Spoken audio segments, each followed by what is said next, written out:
ಕಾನೂನು ಪ್ರಕಾರ ಕಾನೂನು ಚೌಕಟ್ಟಿನಲ್ಲಿ ನಕ್ಸಲೈಸ್ ಅದನ್ನ ನಾವು ಕಟ್ಟಿ ಹಾಕಬೇಕು ಅನ್ನುವಂಥ ಒಂದು ಹಂತದಲ್ಲಿ ನಾವು ಮಾಡಿದ್ದೀವಿ. ಕೂಂಬಿಂಗ್ ಮಾಡೋ ಸಂದರ್ಭದಲ್ಲಿ ಈಗ ಅವ್ರ ಹತ್ರನೂ ವೆಪನ್ಸ್, ಅವರು ಫೈರಿಂಗ್ ಮಾಡಿದ್ದಾರೆ ಅಂತ ನಾನು ಕೇಳಿದೆ ಅಲ್ವಾ? ಒಂದು ಫೈರಿಂಗ್ ಮಾಡಿದ್ದಾರೆ. ಅದಾದ್ಮೇಲೆ ಈಗ ನಾವೇನಾದ್ರೂ ಅಂದ್ರೆ ಪೊಲೀಸರು ಏನಾದ್ರೂ ಮಾಡ್ಲಿಲ್ಲ ಅಂತಂದ್ರೆ ಬಹುಶಃ ಪೊಲೀಸರಿಗೆ ಕೂಡ ಜೀವಹಾನಿ ಆಗುವಂತ ಎಲ್ಲ ಸಾಂದರ್ಭಿಕ ಎಲ್ಲ ನಮ್ಗೆ ಕಂಡು ಬರುತ್ತೆ.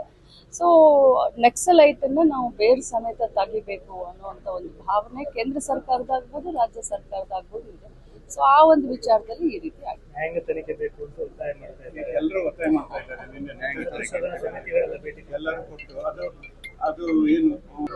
ಪರ ವಿರೋಧ ಎಲ್ಲ ರೀತಿ ಇದ್ದಿದೆ. ಆದ್ರೆ ಕಾನೂನು ಚೌಕಟ್ಟಿನಲ್ಲಿ ಏನಾಗ್ಬೇಕು ನಾವು ಅದನ್ನ ಮಾಡಿದೀವಿ. ಅದ್ರ ಬಗ್ಗೆ ಯಾರಿಗಾದ್ರೂ ಸಂಶಯ ಇದ್ರೆ ಅದನ್ನ ಇನ್ನೂ ಕೂಡ ಕ್ಲಾರಿಟಿ ಇನ್ನೂ ಮಾಡ್ಲಿಕ್ಕೆ ನಾವು ತಯಾರಿದ್ದೀವಿ. ಅದೆಲ್ಲ ಈ ಸರ್ಕಾರದ ತೀರ್ಮಾನ. ನಾನು ಮುಖ್ಯಮಂತ್ರಿಗಳ ಹತ್ರ, ಹೋಮ್ ಮಿನಿಸ್ಟರ್ ಹತ್ರ ಮಾತಾಡ್ತೀನಿ. ಯಾವುದೇ ಭಿನ್ನಮತ ಇಲ್ಲ. ಭಿನ್ನಮತ ಇರೋದು ಬಿಜೆಪಿಯಲ್ಲಿ. ತಾವೇ ಮಾಧ್ಯಮದವ್ರು ತೋರಿಸ್ತಾ ಇದ್ದೀರಾ. ಭಿನ್ನಮತ ಕಾಂಗ್ರೆಸ್ ಪಕ್ಷದಲ್ಲಿ ಇಲ್ಲ. ನಾವೆಲ್ಲರೂ ಒಂದೇ. ಅದಕ್ಕೆ ಉತ್ತರ 3 ಬೈ ಎಲೆಕ್ಷನ್. ನಿಮ್ಗೆಲ್ಲ ತಪ್ಪು ಮಾಹಿತಿ ಬಂದಿದೆ. ಯಾಕಂದ್ರೆ ತುಂಬಾ ಮಾಹಿತಿ ಇಟ್ಕೊಂಡು ಮಾತಾಡೋರು ನೀವು. ಫಸ್ಟ್ ಟೈಮ್ ತಪ್ಪು ಮಾಹಿತಿ ಇಟ್ಕೊಂಡು ಮಾತನಾಡ್ತಾ ಇದ್ದೀರಾ. 8,000 ಅಪ್ಲಿಕೇಶನ್ ಬಂದಿಲ್ಲ. ನಾವು 300 ನಾವು ಪಾಸ್ನು ಮಾಡಿಲ್ಲ. ಅಪ್ಲಿಕೇಶನ್ ಬಂದಿರೋದು 2,500, 2,300. ನಾವು ಅದಕ್ಕೆ ಈಗಾಗಲೇ ನಾವು ಪ್ರೀ ಬಜೆಟ್ನಲ್ಲಿ ಏನು ನಮ್ಮ ಸಪ್ಲಿಮೆಂಟರಿ ಬಜೆಟ್ ಇರುತ್ತಲ್ಲ ಅದರಲ್ಲಿ ನಾವು ಪ್ರಸ್ತಾವನೆಯನ್ನು ಕಳಿಸಿದ್ದೀವಿ. ಅದು ಕ್ಲಿಯರ್ ಆಗುತ್ತೆ. ಈಗ ಸಪ್ಲಿಮೆಂಟರಿ ಬಜೆಟ್ ಅಂತ ಒಂದಿರುತ್ತಲ್ಲ, ಅಪ್ಲಿಕೇಶನ್ ನಾವು ಇಲ್ಲಿವರೆಗೆ ತಗೊಳ್ಬೇಕಾಗುತ್ತೆ. ಸೊ ಅದಕ್ಕಿಂತ ಮುಂಚೆ 10 ಕೋಟಿ ನಮಗೆ ಯಥಾವತ್ತಾಗಿ ಕೊಟ್ಟಿದ್ರು.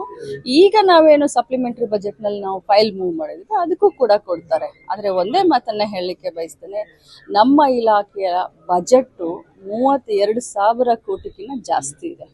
ಯಾವುದೇ ಬಜೆಟ್ ಅನ್ನ ಯಾವುದೇ ಇದನ್ನ ಡಿಸೇಬಲ್ ಆಗಿರ್ಬೋದು, ಮಹಿಳೆಯರಿಗಾಗಿರ್ಬೋದು ಅಥವಾ ಮಕ್ಕಳಿಗಾಗಿರ್ಬೋದು ಕಡಿತ ಮಾಡಿಲ್ಲ. ಡಿಸೇಬಲ್ದಲ್ಲಿ ಏನು ಅವರು ಹೇಳಿದ್ದಾರೆ 8,000 ಅರ್ಜಿ ಅಂತ ತಾವು ಕೇಳಿದ್ರಲ್ಲ, 8,000 ಅರ್ಜಿ ಬಂದಿಲ್ಲ. ಈಗೇನು 2,700 ಚಿಲ್ಲರೆ ಅರ್ಜಿ ಬಂದಿದೆ ಅವ್ರಿಗೆಲ್ಲರಿಗೂ ಕೂಡ ಅವ್ರೇನ್ ಕೇಳಿದಾರೋ ಅದನ್ನ ನಾವು ಮಾಡ್ತೀವಿ. ಕಟ್ ಮಾಡೆಲ್ಲ ಮಾಡಕ್ ಬಿಡೋದನ್ನು ಇಲ್ಲ. ಸಾಯಂಕಾಲ 4 ಗಂಟೆಗೆ ಮಾನ್ಯ ಮುಖ್ಯಮಂತ್ರಿಗಳ ಅಧ್ಯಕ್ಷತೆಯಲ್ಲಿ ಅದರದೇ ಚರ್ಚೆಗೋಸ್ಕರ ಇವತ್ತು ಸಾಯಂಕಾಲ ನಾವು ಮೀಟಿಂಗ್ ಅನ್ನ ಇಟ್ಕೊಂಡಿದ್ದೀವಿ. ನಾನು ಭೇಟಿ ಕೊಟ್ಟಿಲ್ಲ ಅಂತ ಹೇಳಲಿಕ್ಕೆ ಬರೋದಿಲ್ಲ. ನಾನಾಗ್ಲಿ ದಿನೇಶ್ ಗುಂಡೂರಾವ್ ಆಗಲಿ ನಾವು ಸತತ ಸಂಪರ್ಕದಲ್ಲಿ ಇದ್ದೀವಿ. ನಾವೆಲ್ಲ ಮಾತಾಡಿದ್ದೀವಿ. ಇದನ್ನ ಹಗುರವಾಗಿ ಪರಿಗಣಿಸೋದು ಕ್ರಮೇನೇ ಇಲ್ಲ. ಸರ್ಕಾರಕ್ಕೆ ಜವಾಬ್ದಾರಿ ಇದೆ, ಅದೇ ರೀತಿ ನಮಗೂ ಕೂಡ ಜವಾಬ್ದಾರಿ ಇದೆ. ಖಂಡಿತವಾಗ್ಲೂ ಇವತ್ತು ಮುಖ್ಯಮಂತ್ರಿಗಳ ಅಧ್ಯಕ್ಷತೆಯಲ್ಲಿನೇ ಮೀಟಿಂಗ್ ಆಗ್ತಾ ಇದೆ ಅಂತಂದ್ರೆ ಯಾರ್ಯಾರು ತಪ್ಪಿತಸ್ಥರಿದ್ದಾರೆ ಸ್ಪಾಟ್ ನಲ್ಲಿ ಡಿಸಿಷನ್ ಆಗುತ್ತೆ. ಇವತ್ತು ಚರ್ಚೆ ಮೀಡಿಯಾದಲ್ಲಿತ್ತಷ್ಟೇ.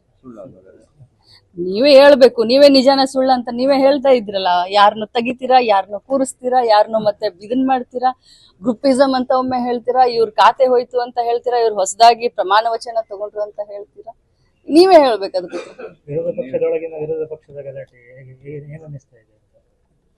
ನಮಗೆ ಅನುಕೂಲ ಆಗುತ್ತೆ ಇಷ್ಟೇ ಹೇಳ್ಬೋದು. 50 ವರ್ಷದ ಇತಿಹಾಸ ಅಂಗನವಾಡಿ. ಈ ವರ್ಷಕ್ಕೆ ನಮ್ಮ ರಾಜ್ಯದಲ್ಲಿ ಪ್ರಥಮ ಬಾರಿಗೆ ಅಂಗನವಾಡಿ ಆಗಿದೆ. ಎಲ್ಲಾದ್ರೂ ಒಂದು ಕಡೆ ಅಂಗನವಾಡಿಯ ಮಕ್ಕಳಿಗೆ ಏನಾದ್ರೂ ಒಂದು ಕಡೆ ಫುಡ್ ಪಾಯ್ಸನಿಂಗ್ ಆಗಿದ್ದು, ಎಲ್ಲಾದ್ರೂ ಹಾಸ್ಪಿಟಲ್ಗೆ ದೇವರ ಆಶೀರ್ವಾದದಿಂದ ಟಚ್ ನೋಡಿದೀರಾ, ಕೇಳಿದೀರಾ? 70,000 ಅಂಗನವಾಡಿಗಳು ನಡೆಸ್ತೀನಿ. ಸುಮಾರು 35 ಲಕ್ಷ ಮಕ್ಕಳನ್ನ ಪಾಲನೆ ಮಾಡ್ತೀವಿ. ನಮ್ಮ ಮಕ್ಕಳು ಅಂತ ಇಲಾಖೆಯಿಂದ 35 ಲಕ್ಷ ಚಿಕ್ಕ ಮಕ್ಕಳು, ಜನಸಾಮಾನ್ಯರ ಬಡವರ ಮಕ್ಕಳು. ಎಲ್ಲಾದ್ರೂ ಕೇಳಿದ್ರ ಒಂದರಲ್ಲಿ ನೀವು ಆಗಿದೆ ಅಂತ ಹೇಳ್ತಾರೆ. ಅದು ಯಾವ್ದಾಗಿದೆ ಗದಗ್ನಲ್ಲಿ ಅದ್ರ ಹೆಸರು ಹೇಳಿ, ನಿಮ್ ಎದುರುಗಡೆನೆ ಆಕ್ಷನ್ ತಗೊಳ್ತೀವಿ.